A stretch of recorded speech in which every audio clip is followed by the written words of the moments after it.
మిగిలిన జనంతో నా పక్షమున వాద్యమాడుము. పట్టణము కలిగి దౌర్జన్యం చేయి వారి చేతుల నుండి నీవు నన్ను విడిపించుదు.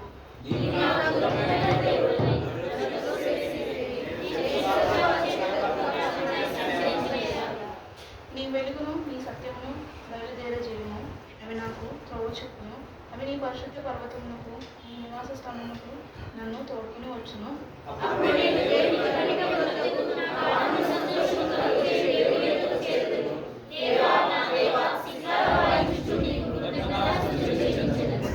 నా ప్రాణము నీవేళ కృంగి ఉన్నాను, నాలో నీవేళ తొందరపడుచున్నాను. దేవుని యందు నిరీక్షణ ఉంచుము.